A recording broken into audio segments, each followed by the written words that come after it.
So first of all, a bit unusual panel for me. I normally don't work as a musicologist, teaching politics and international relations, and I actually specialize in music industry regulation and politics and music. So it's kind of unusual conference for me, but I hope to enjoy it. I was kind of thinking during the presentations how to link it nicely to all the other presentations, and taking the title of the presentation, it's not the easiest one. So comparing to what Sandra did, the text and the whole presentation looks a bit more into the future rather than the past.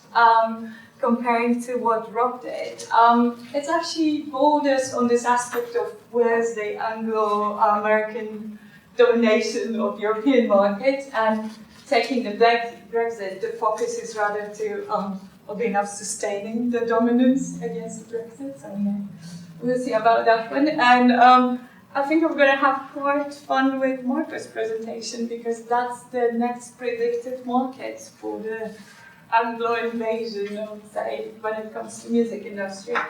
So we will see. So for all of the people, I think, concerned, Brexit is not a big invention. It's nothing new, not a new term. So some time ago, I got asked to we work with the musicians, with touring musicians, so what's gonna really happen? Can you actually have a look into it and see what can come up with it? So then I titled Brexit and the UK live music industry, well, in particular touring industry, and I'm going to focus on that in a second a bit more. And it is a question mark. I'm not going to kid you, I don't have a golden solution and a perfect overview of the whole situation. It's rather the aspect of there's so much information on one hand side and different sources and so on. And on the other side, nobody knows what's going on. So it's kind of trying to get somewhat reliable overview. I'm not going to go that far. So what I'm focusing on, first of all, when we're talking about the UK live music industry, what are we really talking about? So what's the size of it? What's the economy? So who really gonna get affected by Brexit when it hits? As we don't have yet, well, there are some new papers from the House of Lords and House of Commons coming in this summer, but for now we don't have yet strict established policy. So it's hard to really predict the consequences. However, there are two available scenarios based on relationship between EU and other third countries. So I figured out, let's look on the Switzerland and Norway scenario, and then the US and Canada scenario. So basically looking on those existing arrangements between EU and those third countries, what can we see coming in for the UK market? And I was very optimistic at the very beginning. I was yeah, I'm going to find a golden rule and so on. And I literally ended up with a big jigsaw, depending on what's going to happen, what's the new statement from the government. So first things first, the numbers. So what we're talking about when it comes to the size of the UK music industry, or as Rob says, the Anglo-American dominance. Let's focus just the Anglo part. So depending where you check and who is talking, the music industry, the UK music industry, is part of the culture sector, which brings apparently £27 billion, according to the Department of Culture, Media and Sports. Out of that one, so the culture sector includes also gaming industry, museums, quite a number of other things related to arts. According to the estimates by the Musical UK, 4.4 billion of that is actually related just to the music industry, and it's a rise from 2014. Now, I know it looks strange that I'm giving you, and we are in 2018, and I'm giving you dates from 2016 as the most recent ones, but strangely enough, those are the most recent we have in the largest numbers. Now, out of this very interesting area, so 4.4 billion, UK music economic export is around 2.5 billion. It does have confirmed increase of 17%, although I would be a bit skeptical about that one. Largest recipients of that one, and that's where Rob comes in the Anglo-American war, is US and European market, around 70% of that. So the plans are going in the direction of shifting it towards different markets, for example, Russia, and that's where Marco comes in with his later presentation. Now, I work partially on the whole general industry, but my main focus are the live music events. 2014, they were almost at $1 billion. At the moment, it's £1 billion as a market. We're hoping to see the new report from 2017 giving us around 1.2 billion, but it's still not confirmed. It employs around 142,000 full-time employees. Well, the important part here is, when I'm talking about the FTE, it's actually really full-time, so like 40 hours a week. But we have to remember that because the sector is quite based on self-employment, a lot of people take shorter hours, so people-wise, it's actually a much bigger sector.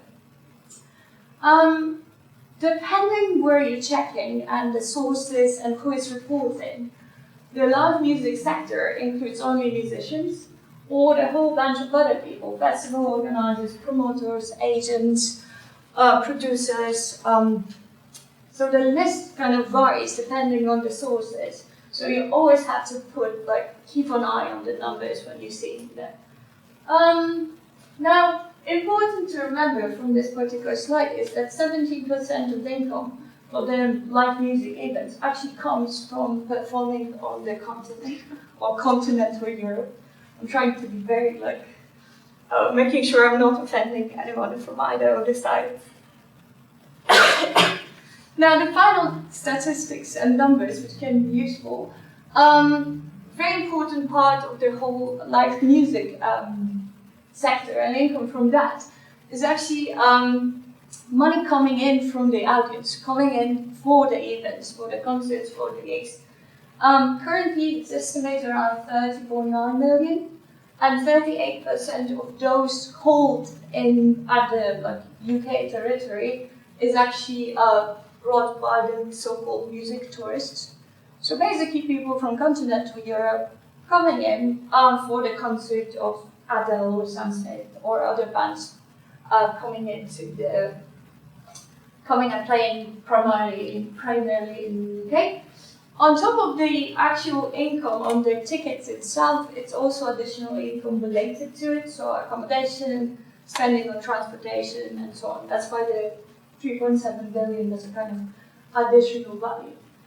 Well, from all the numbers before, we know that the value of Europe for the British live music industry is quite big because a lot of the income comes in either from the bands going to the European market or continental market, or the audiences literally coming through the channel to the UK and supporting the events directly in the country.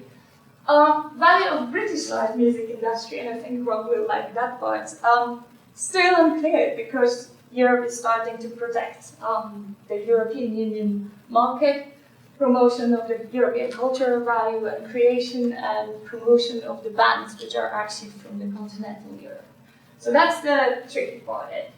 So having all of that, we have Brexit, and my focus is who's going to be the most affected during the touring industry. And the focus in my case is on touring musicians and staff going with them. So that includes sound engineers, tour managers, sometimes video engineers, depending on the size of the band. Okay, so now moving to my scenarios. So currently, Switzerland and Norway are the closest by proximity. So that's the closest possible scenario, geographically speaking, for Britain after Brexit. In case of Switzerland, it's a bilateral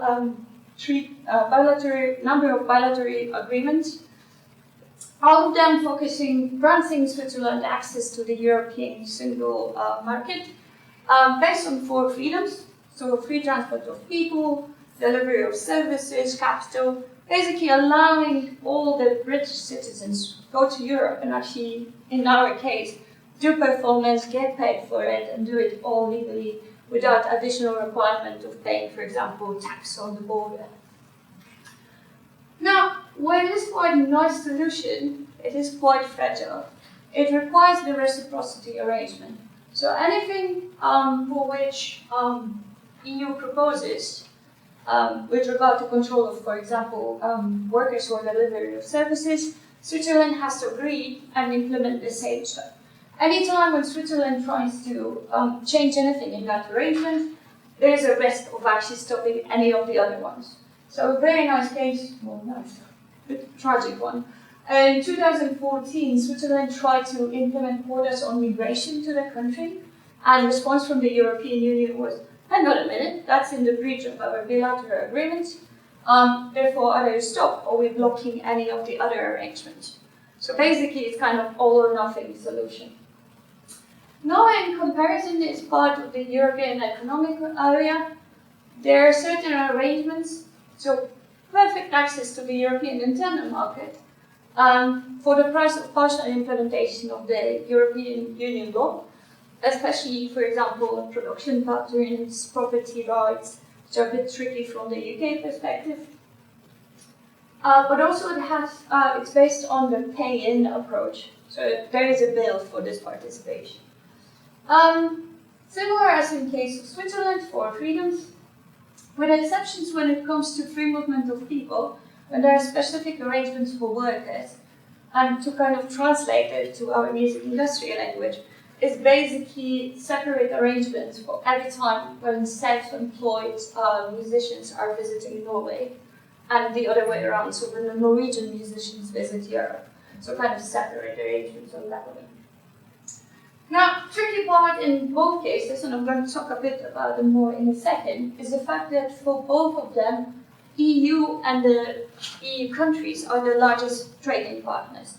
In case of Switzerland, that's Germany by proximity. Interesting enough, for Norway, it's actually United Kingdom. So we'll see on that one. And while there are lots of privileges, like access for freedom, so free circulation of the touring bands with their staff, there's also lots of obligations. Now, kind of looking on the darker side.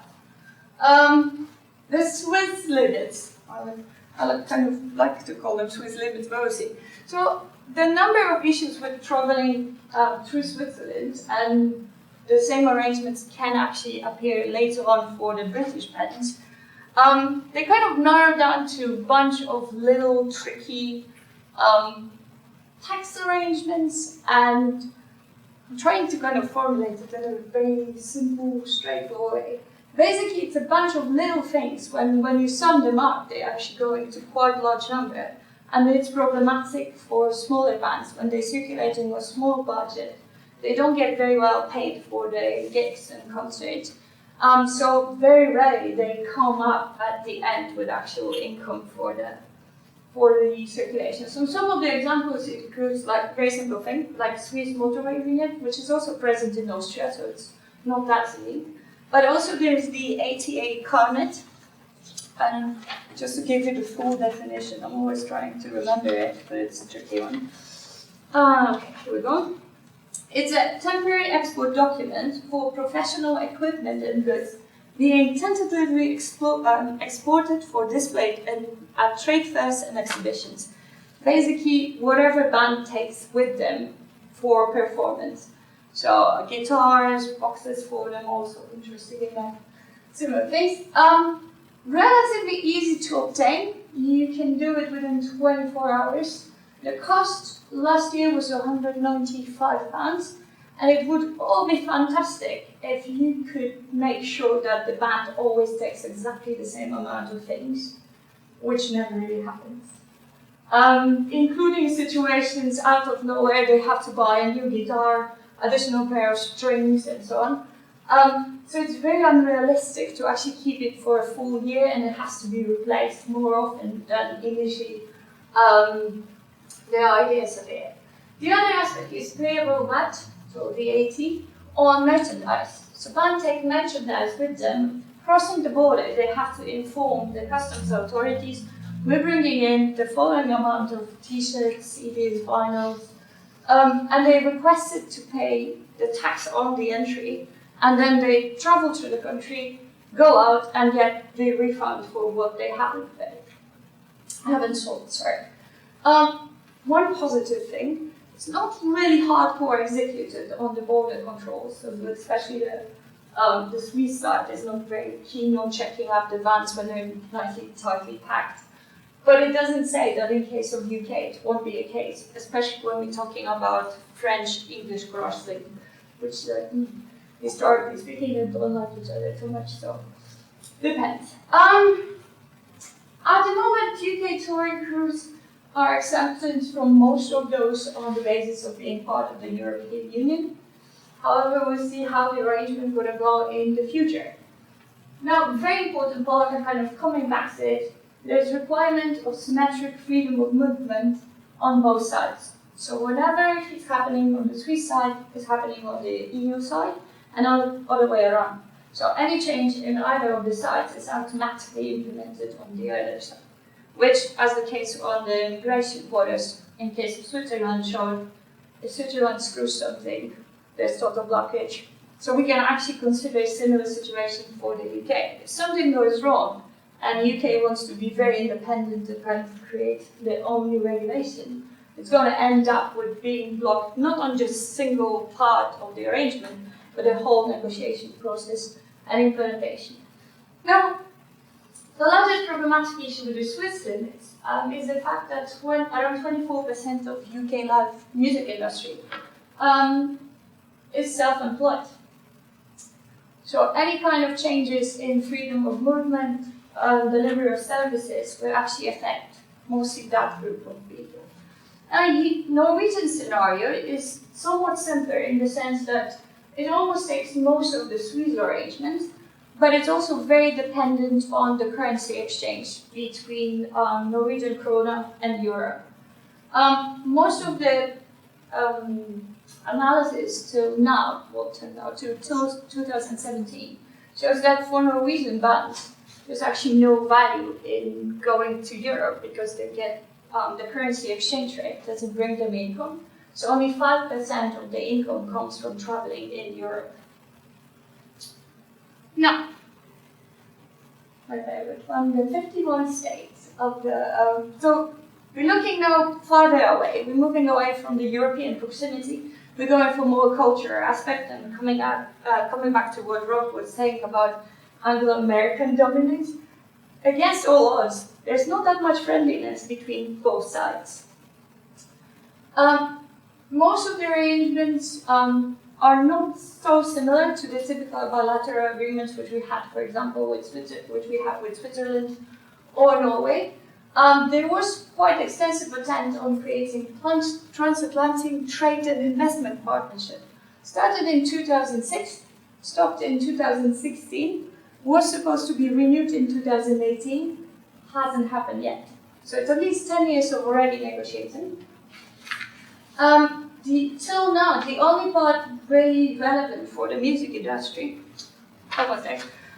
is actually related to the discussion of intellectual property.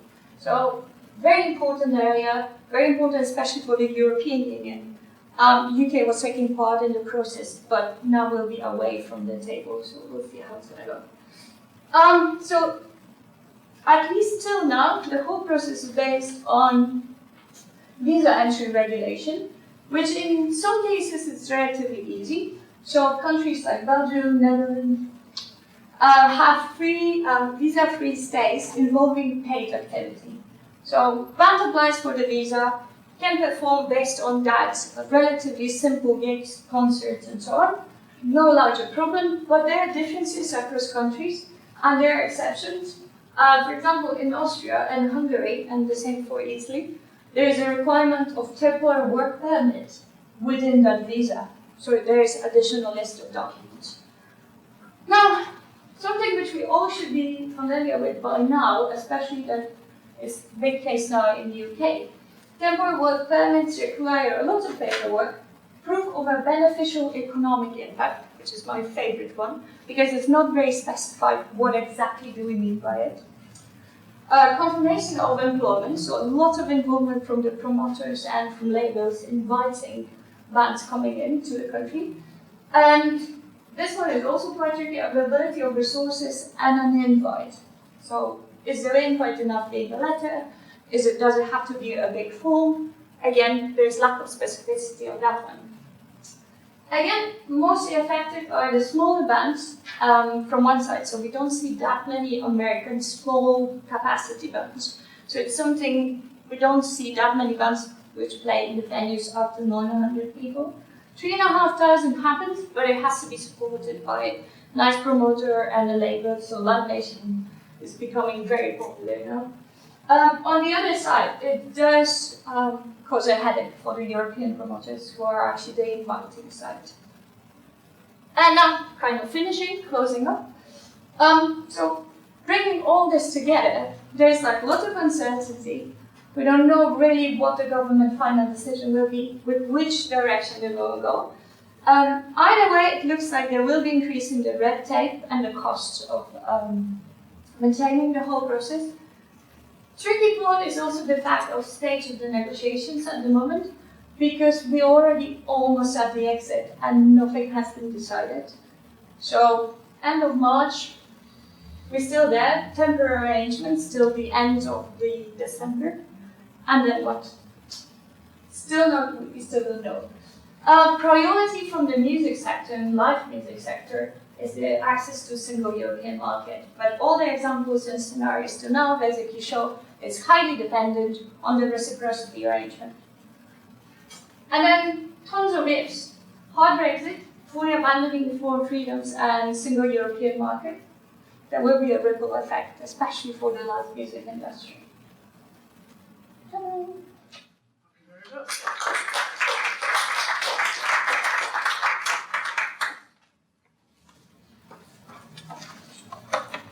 Any questions? I have. That's okay, I'm used to it.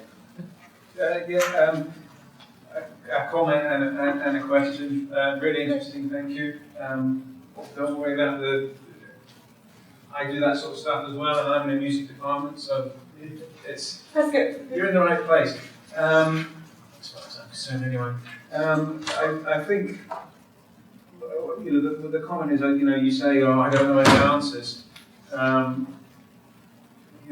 No one does. I mean, I do kind of live music research, live music industry research, which I think we did just last year, a census of live music in the UK. We work with UK music.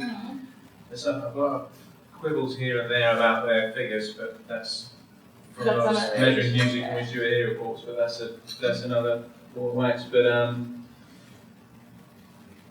I guess, in a sort of vaguely Chatham House rules sort of way, part of the purpose of that was to inform policy making. And we talked to people from DCMS and they were kind of emailing going, "What have you got for us? What have you got for us? The Treasury's asking for this. We don't fucking know." The civil servants are all basically in. I know. I love the moment when they love numbers, and then you bring number and they interpret it in the wrong way. And the question was, there's so much there. You've kind of covered the main thing, which is the problem is it's all about freedom of movement, and Europe is saying that those freedoms are indivisible, and that's their bottom line. And unless there's any movement on that, being in the EEA or the single market all involves freedom of movement, not Schengen. And that's even before we get to IP and recorded music and record production, the record pressing plants are all in Europe. How's that going to work? But one thing that has been proposed, I've seen, UK Music, Michael Duggar, the Musicians Union, have sort of been trying to push for a kind of touring passport. Yeah, they call it multi-entry visa for performing artists. It sounds great to me, but I personally can't envisage a sort of legislative way through for that specifically, but I may and hope I'm being pessimistic about that. I don't know if